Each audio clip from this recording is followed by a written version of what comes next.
نحمده ونصلي ونسلم على رسوله الكريم. أما بعد، فأعوذ بالله من الشيطان الرجيم. بسم الله الرحمن الرحيم.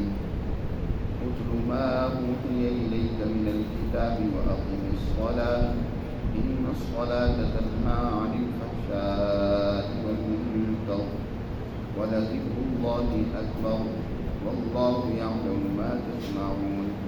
ولا تجادلوا أهل الكتاب إلا بالتي هي أحسن إلا الذين ظلموا منهم وقولوا آمنا بالذي أنزل إلينا وأنزل إليكم وإلهنا وإلهكم واحد ونحن له مسلمون.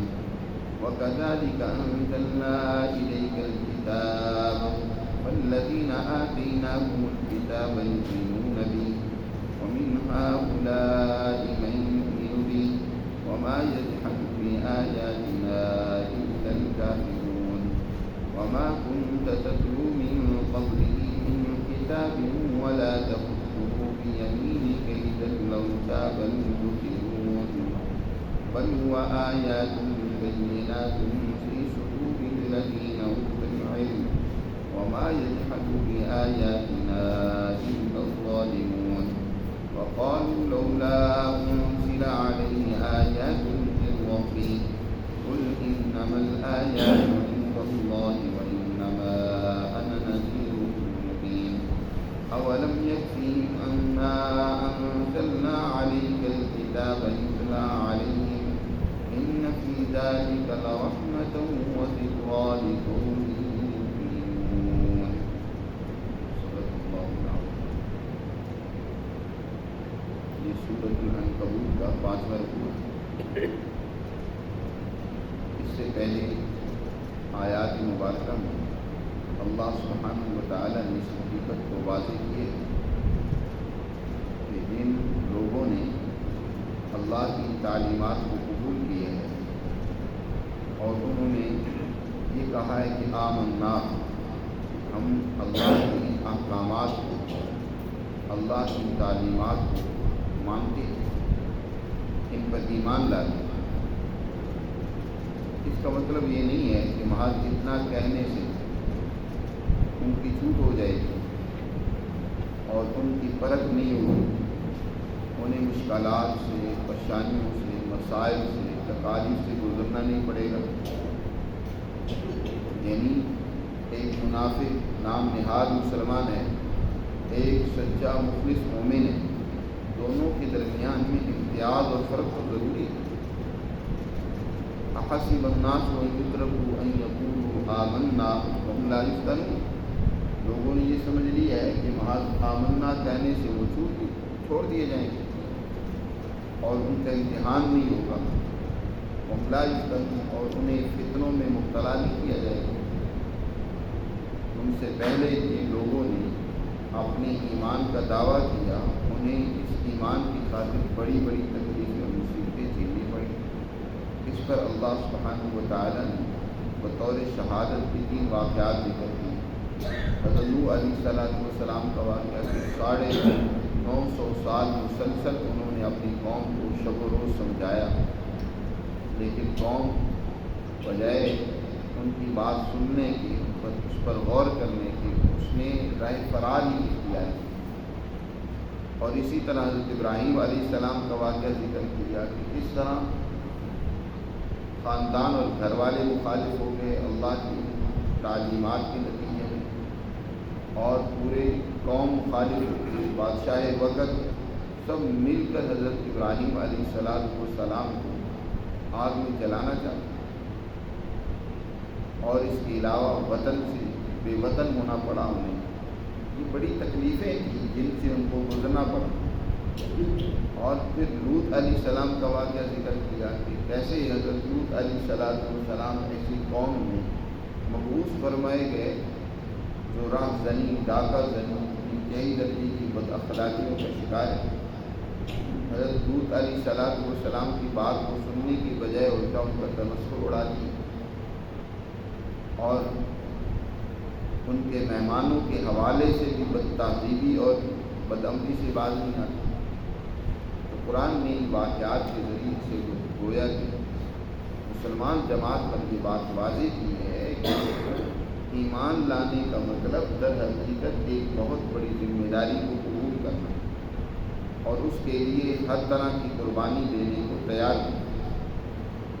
جو قومیں اس نظریے اور تعلیم کو سرے سے مانتی ہیں بلکہ اس کا مقابلہ کرتی ہیں، قرآن نے ان کی بھی مثالیں دی ہیں کہ ایسی قومیں 4 قوموں کا اللہ نے ذکر کیا۔ قوم شعیب، اس قوم نے انکار کیا تو پھر نتیجہ کیا نکلا کہ اس قوم کے اوپر اللہ کا عذاب آیا، فَأَخَذَتْهُمُ الرَّجْفَةُ فَأَصْبَحُوا فِي دَارِهِمْ جَاثِمِينَ۔ اسی طرح قوم عاد کا ذکر کیا، قوم سمود کا، کہ ان کے آج بھی کھنڈرات اور مکانات تمہارے سامنے ہیں، تباہ و برباد ہوئے۔ اور قارون، فرعون، حامان ان کا بھی تذکرہ کیا کہ اللہ نے ان سب کو تباہ و برباد کیا، کیونکہ انہوں نے حق کی صرف مخالفت ہی نہیں کی بلکہ اس کا مقابلہ بھی کیا۔ یہاں سے جو آج 5واں رکوع شروع ہو رہا ہے سورۃ العنکبوت کا، اس میں مسلمان جماعت کو ان اہم احکامات کی تعلیم دی جا رہی ہے جن کے نتیجے میں مسلمان جماعت کے اندر نظم و ضبط، صبر و استقامت پیدا ہوتا ہے، اس کے اندر اعلیٰ اخلاق، اعلیٰ رویے، اعلیٰ سوچ پیدا ہوتا ہے، اور وہ دنیا کی ہر طرح کی مظالم کا مقابلہ کرنے کی اپنے اندر ایک بہت بڑی پاور اور طاقت محسوس کرتے ہیں۔ اور وہ 2 عمل، ان میں سے پہلا عمل قرآن مقدس میں غور و فکر کرنا ہے، انبیاء کے واقعات کو پڑھنا ہے، ان سے عبرت اور رہنمائی حاصل کرنا ہے۔ تلاوت قرآن مجید، اللہ کے قرآن میں جتنا کوئی غور و فکر کرتا ہے، اس کی تلاوت کرتا ہے، اتنا ہی اس کے اندر استقامت، اتنا ہی اس کے اندر صبر، اتنا ہی اس کی عزم کے اندر پختگی پیدا ہوتی ہے، اتنی اس کے اخلاق ہوتے ہیں۔ اس لیے پہلا حکم دیتی ہوئے اللہ سبحانہ و تعالیٰ نے فرمایا اتل ما اوحی الیک من الکتاب، اے پیغمبر اس کتاب کی وحی آپ کی طرف کی جا رہی ہے، اس کتاب کو انہیں پڑھ کر سنائیے، اس کی تلاوت کیجیے۔ آپ صلی اللہ علیہ وسلم کو حکم دیا اور آپ کی وساطت سے تمام مسلمان جماعت کو حکم دیا کہ اس کتاب کی تلاوت کرتے ہیں، اور تلاوت یاد رکھیں صحیح معنوں میں یہ ہوتی ہے کہ جو انسان پڑھ رہا اسے سمجھ بھی رہا،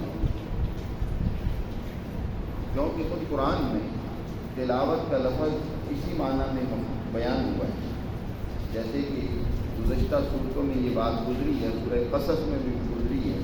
اللہ تعالیٰ نے ارشاد فرمایا نتلو علیک من نبأ موسیٰ، ہم آپ کے سامنے موسیٰ اور فرعون کے واقعے کی تلاوت کرتے ہیں۔ نتلو علیک من نبأ موسیٰ وفرعون بالحق، اب موسیٰ اور فرعون کا جو واقعہ اور قصہ ہے، کیا اس کا مطلب یہ ہے کہ ایسے ہی سنا دیا جائے اور پتہ کوئی نہ چلے کہ کیا ہوا واقعہ، کیا کس طرح گزرا، ان پر کیا حالات بیتے ہیں، موسیٰ علیہ السلام پر کون سے ادوار آئے، فرعون نے آگے سے کون سی مزاحمت کی؟ بھائی واقعہ پڑھ کر سنایا جا رہا ہے تو لازمی بات ہے کہ اس واقعے کی سمجھ آ رہی ہے۔ فرمایا ہم تمہارے سامنے اس کی تلاوت کر رہے ہیں۔ تلاوت کا مطلب یہ ہوتا ہے کہ آپ اس کو سمجھیں جو آپ پڑھ رہے ہیں، تب ہی تو انسان کو اس سے عبرت حاصل ہوتی ہے، رہنمائی ملتی ہے، اس کے اندر اخلاق کی بلندی پیدا ہوتی ہے۔ آج افسوس یہ ہے کہ مسلمان دنیا جہاں کی علوم سیکھنے کے لیے تو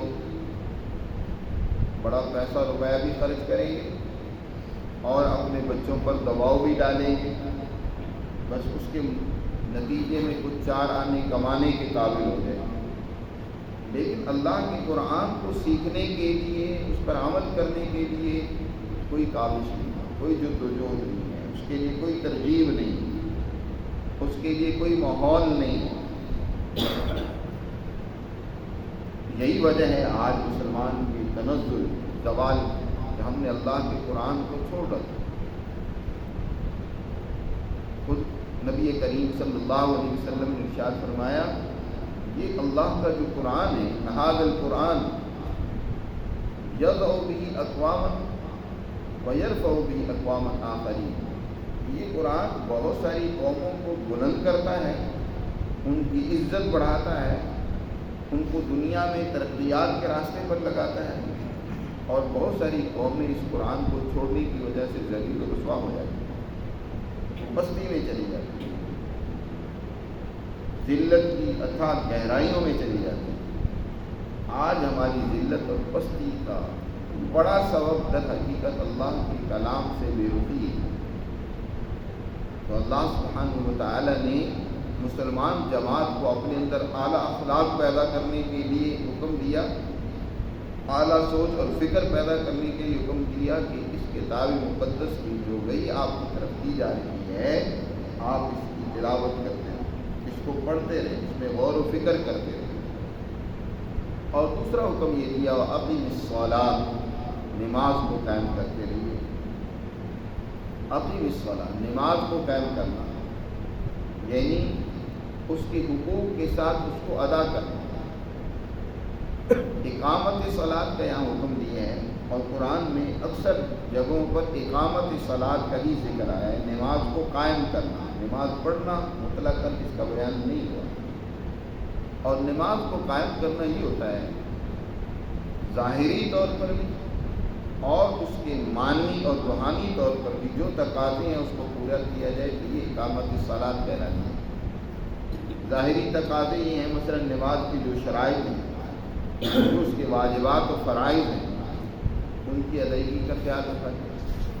اور اسی طرح حضور صلی اللہ علیہ وسلم نے جیسے نماز پڑھی ہے ویسے نماز پڑھی جائے، یعنی فرض نماز جو اصل نماز ہے، باقی نفل تو اسی لیے نفل اس کو کہتے ہیں کہ وہ زائد نماز ہے، وہ اس فرض کی کمی کو پورا کرنے کے لیے ہے۔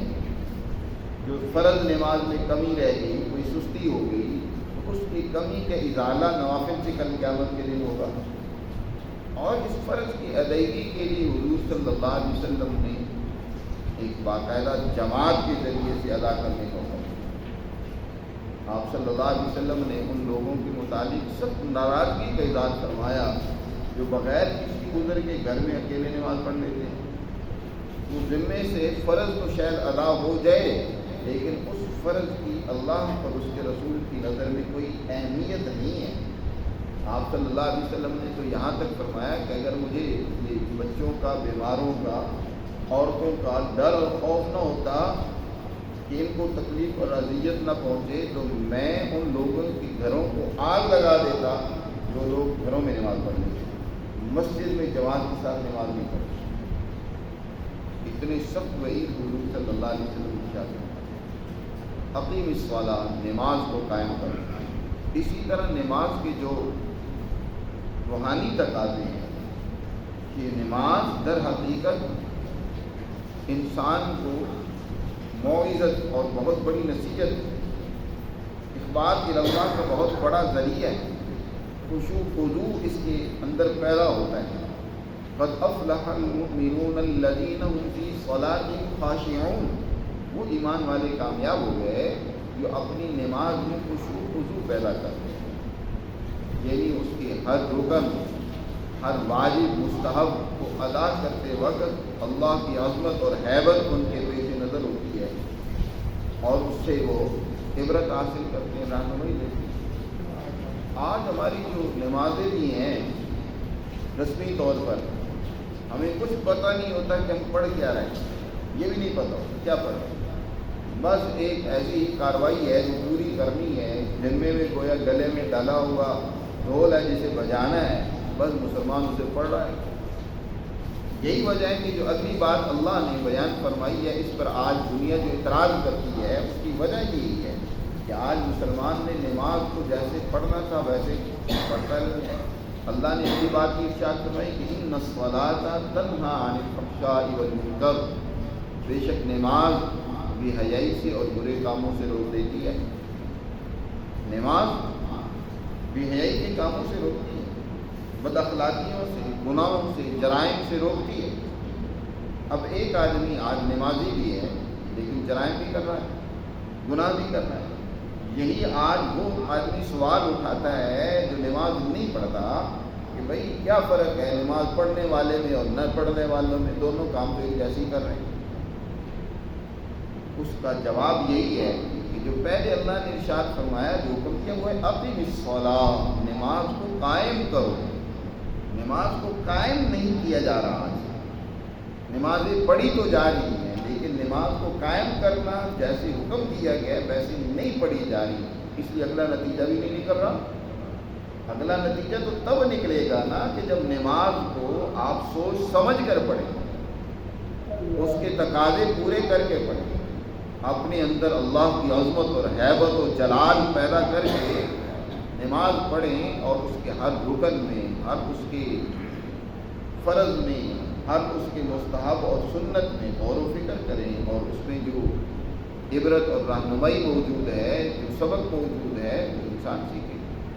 لیکن اس کے باوجود بھی نماز چاہے بے سوچے سمجھے ہی پڑھے کوئی، فائدے سے خالی پھر بھی نہیں۔ ایک وقت ضرور ایسے آدمی کو اللہ توبہ کی توفیق دے ہی دیتا ہے، اپنے آپ کو سدھرنے اور اپنے آپ کی اصلاح کی توفیق اسے مل ہی جاتی ہے۔ کم از کم اس کا رخ تو ٹھیک ہے نا، کام تو کر رہا ہے، اور اللہ اس کو توفیق اور ہمت دے گا کہ اپنے آپ کو درست بھی کر لے گا۔ لیکن جس کا رخ سرے سے ہی غلط سمت میں ہے، پڑھ ہی نہیں رہا نمازیں، تو اس کی اصلاح کی توقع تو نہیں کی جاتی۔ ایک انصاری صحابی رضی اللہ تعالیٰ عنہ کا حضور صلی اللہ علیہ وسلم کے سامنے تذکرہ ہوا کہ اللہ کے رسول یہ نمازیں بھی پڑھتا ہے لیکن برے کاموں سے باز نہیں آتا، چوریاں بھی کرتا ہے۔ آپ صلی اللہ علیہ وسلم نے ارشاد فرمایا پھر بھی یہ نماز اسے ضرور ایک دن اس برائی سے روک دے گی۔ کچھ عرصہ گزرا، اس نے توبہ کر لی، وہ چوری وغیرہ جو جرم کرتا تھا اس سے بعد آ گیا۔ صحابہ کرام رضوان اللہ تعالیٰ علیہم اجمعین نے حضور صلی اللہ علیہ وسلم سے اس کا ذکر کیا تو آپ نے فرمایا الم اکن، کیا میں نے تم سے کہا نہیں تھا کہ یہ نماز اس کو ضرور برائی سے روک دے گی؟ یعنی ایک وقت آیا کہ اس نے اس جرم کو چھوڑ دیا، نماز نے اس کے اندر وہ اثر پیدا کیا، اتنی طاقت و قوت پیدا کی کہ وہ اس برائی سے باز آ گیا۔ فرمایا ان الصلاۃ تنہی عن الفحشاء والمنکر، اور یاد رکھیں بہت سارے نمازی ایسے بھی ہیں، اس پر بھی بڑی سخت وعید حضور صلی اللہ علیہ وسلم نے ارشاد فرمائی، خود قرآن نے بیان فرمائی کہ یہ نمازیں ان کے لیے مزید اللہ کی حضور ناراضگی کا سبب بن جاتی ہیں، اللہ مقتا، بجائے اللہ کے قرب کا ذریعہ بنے۔ حدیث میں ہے نا کہ بہت سارے لوگوں کے منہ پر یہ نماز کالے کپڑے میں لپیٹ کر مار دی جاتی ہے، یعنی مزید ان کی ناراضگی کا باعث ہوتا ہے، اللہ کی حضور وہ مزید دھتکارے گا۔ قرآن نے بھی بیان فرمایا فویل للمصلین، ان نمازیوں کے لیے ہلاکت اور تباہی و بربادی ہے، الذین هم عن صلاتهم ساہون، جو اپنی نمازوں سے غافل اور بے خبر ہیں، کیا پڑھ رہے ہیں کیا پڑھنا ہے پتہ ہی کوئی نہیں ہے، نماز ہم سے کیا تقاضا کرتی ہے۔ دیکھو کوئی بھی چیز ہے، کوئی بھی علاج اور معالجہ ہے، اس کا اثر اور فائدہ تبھی ہوتا ہے جب انسان اس کا پرہیز بھی کرے۔ مثلاً ایک آدمی اسے زکام ہوا ہے، اس کو کوئی معالج، کوئی ڈاکٹر، کوئی حکیم صاحب اسے تجویز کرتے ہیں کہ بھائی اس زکام میں تم گل بنفشہ جو ہے بوٹی، اس کا جوشادہ بنا کر پیو۔ اب وہ ایک طرف تو کیا کرتا ہے، گل بنفشہ کا جوشادہ پیتا ہے، اس کا کعوہ بنا لیتا ہے، لیکن دوسری طرف یہ کرتا ہے کہ آدھا کلو دہی لے آتا ہے، اس میں برف ڈال کے اسے خوب ٹھنڈا کر کے وہ چڑھا لیتا ہے۔ اب کیا اس کا زکام ٹھیک ہو جائے گا؟ نہیں ہوگا۔ اب وہ ایک طرف کہے اپنے معالج سے کہ جناب میں نے تو گل بنفشہ کا کعوہ استعمال کیا لیکن مجھ پر تو کوئی اثر نہیں ہوا، میرا زکام ویسے کا ویسا ہے۔ میرے پاس کل ایک پیشنٹ آئی، وہ مجھ سے پہلے بھی دوائی لے گئی کہ بچی کی کھانسی نہیں جا رہی، دوبارہ پھر آئی اور یہ کہتی ہے کہ بچی کی کھانسی نہیں جا رہی، گلے میں خراش ہے۔ میں نے اس سے یہی سوال کیا کیا ٹھنڈا پانی تو نہیں زیادہ استعمال کرے؟ کہا جی پانی تو سب ٹھنڈا پیتی ہے۔ میں نے کہا وہ نہیں چھوڑے گی تو کہاں ٹھیک ہوگی؟ اس موسم میں ٹھنڈا پانی تو سخت انفیکشن کر رہا ہے۔ تو ایک طرف انسان پرہیز نہ کرے، دوائی تو کھا لے لیکن جو اس کا پرہیز ہے وہ نہیں کرتا، اس دوائی کا اثر بھی نہیں ہوتا۔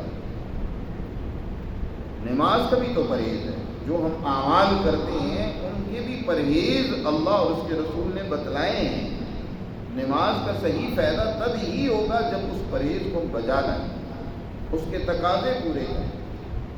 نماز کا پرہیز تو یہی ہے کہ اس سے پہلے جو اللہ نے حکم دیا اپنے احکامات کو پڑھنے، یاد رکھنے، اس پر عمل کرنے کا، تو اس پر عمل کیا جائے۔ ماحول کو اچھا بنایا جائے۔ اللہ نے حکم دیا کہ اپنے ماحول سے بے حیائی کا خاتمہ کرو، اپنے ماحول سے بدامنی کو مٹاؤ، بھوک کو ختم کرو۔ اب معاشرے میں ہر طرف سے تو بے حیائی پھیلا دی جائے، اور پھیلانے والے بھی ماشاءاللہ کون غیر نہیں اپنے مسلمان ہیں۔ اپنی حکومتیں جو بے حیائی کو فروغ دے رہی ہیں، بے روزگاری کو فروغ دے رہی ہیں، بدامنی پھیلا رہی ہیں، ہر طرف سے ظلم و زیادتی ہو رہا ہے۔ اب یہ تو اللہ نے ذمہ داری لگائی تھی مسلمان حکومت کی کہ وہ معاشرے میں اس طرح کی خرابیوں کا روک تھام کرے، ان کو نہ ہونے۔ اب وہ پرہیز تو پیدا نہیں کیا جا رہا۔ دوسری طرف ایک آدمی نماز بیچارہ پڑھتا ہے اور اس کو کہا جائے کہ تو نماز پڑھتا ہے تجھے تو بیوہ بننا چاہیے تھا، تو کوئی خرابیوں کا انتخاب کر رہا ہے۔ بھائی جو اس کے لیے پرہیز ہونا چاہیے تھا وہ پرہیز نہیں کیا جا رہا، وہ پرہیز کا نظام اور ماحول نہیں پیدا کیا جا رہا۔ ماحول اس کو دیں کہ جس کے اندر کوئی بے حیائی کا ماحول نہ ہو، گناہ کا ماحول نہ ہو، خرابی کا ماحول نہ ہو، پھر وہ نمازیں پڑھے گا تو اس کا اللہ سے تعلق مضبوط ہوتا چلا جائے گا، اس کے اندر اقبال اللہ بڑھتا چلا جائے گا۔ آج ہماری کمزوری، مذہبی طبقے کی بھی کمزوری کی بڑی وجہ یہی ہے، جو دین سے وابستہ ہے، جو دینی اعمال سر انجام دیتا ہے، وہ بھی اسی نظام سے متاثر ہے، اسی ماحول سے متاثر ہے جس میں وہ رات دن رہتا ہے، جس میں وہ زندگی گزارتا ہے۔ اب اس کے بارے میں شکوہ ایک طبقہ کرتا ہے کہ دیکھو یہ دیندار لوگوں کا کیا حال ہے۔ بھائی دیندار لوگ جب کسی بھی علاقے میں بارش ہوتی ہے تو ایسا تو نہیں ہوتا کہ اس بارش کے اثرات سے کوئی گھر بچ جائے۔ ہاں یہ الگ بات ہے کہ کوئی زیادہ پختہ گھر ہوگا تو اس پر اثر کم ہوگا، کچے مکان پر زیادہ اثر ہوگا، مگر اثرات تو سب پر آئیں گے، اس سے بچیں گے تو کوئی نہیں۔ بارش آتی ہے تو سب مکانات اس کی زد میں آتے ہیں، سیلاب آتا ہے تو سیلاب کی رو میں سب بہہ جاتے ہیں، کوئی جلدی بہہ جاتا ہے تو کوئی تھوڑا سی دیر لگا لیتا ہے، لیکن اس کے اثرات تو باہر کے ہر طرف پہنچتے ہیں۔ دھواں اٹھے گا تو اس دھوئیں کے اثرات تو ہر گھر میں جائیں گے، کوئی تھوڑی سی بچاؤ اپنا کر لے گا لیکن کہیں نہ کہیں اثر تو سب پہنچے گا۔ نبی کریم صلی اللہ علیہ وسلم نے جیسے فرمایا کہ ایک وقت آئے گا کہ سود اتنا پھیل جائے گا کہ اس کے گھر سے کوئی، اس کے اثر سے کوئی گھر بچ نہیں سکے گا، ہر ایک اس سے متاثر ہوگا۔ آج آپ دیکھ لیں آپ کا پورا نظام مملکت کا وہ اسی پر چل رہا ہے، آپ کے ہر ملک کا پورا سسٹم، چاہے آپ نے اسلامی بینکاری کے نام سے پیوند کاریاں کر رکھی ہیں، لیکن اس کی بھی حقیقت میں جائیں گے، تہ میں جائیں گے تو وہی سودی نظام اور سلسلہ ہے، وہی سسٹم ہے، اسی کے تحت اسی آپ کی جو اسٹیٹ بینک ہے اسی کے ماتحت وہ بھی چل رہا ہے، جس کے تحت پروفیشنل جو بینکاری ہے ایک ہی اصول کے تحت سارے وہ دونوں کام کر رہے ہیں، کسی ایک کے لیے کوئی الگ سی اصول اور ضابطہ نہیں ہے۔ تو اسی طرح جب تک اس کا ماحول نہ دیا جائے اس نماز کا، تو اس کے اثرات بھی پوری طرح مرتب نہیں ہوتے۔ باقی اللہ کا یہ ارشاد اپنی جگہ پر یقینی اور حقیقت پر مبنی ہے کہ نماز انسان کو برے کاموں سے روکتی ہے، پھر بھی بنسبت اس انسان کے جو نماز نہیں پڑھتا، نماز پڑھنے والا انسان کم خرابیوں میں مبتلا ہوگا، کم از کم وہ اللہ سے معافی تو مانگتا ہے کہ یا اللہ مجھ سے یہ غلطی ہو گئی۔ غلطیاں تو اس میں بھی ہیں، کمزوریاں اس میں بھی ہیں، اس میں بھی ہیں، لیکن اس کی کمزوریاں زیادہ ہوں گی، وہ بڑا دیدہ دلیر ہوگا گناہوں اور جرائم میں، یہ کم از کم ڈرتا تو ہے، اللہ سے معافی تو مانگتا ہے۔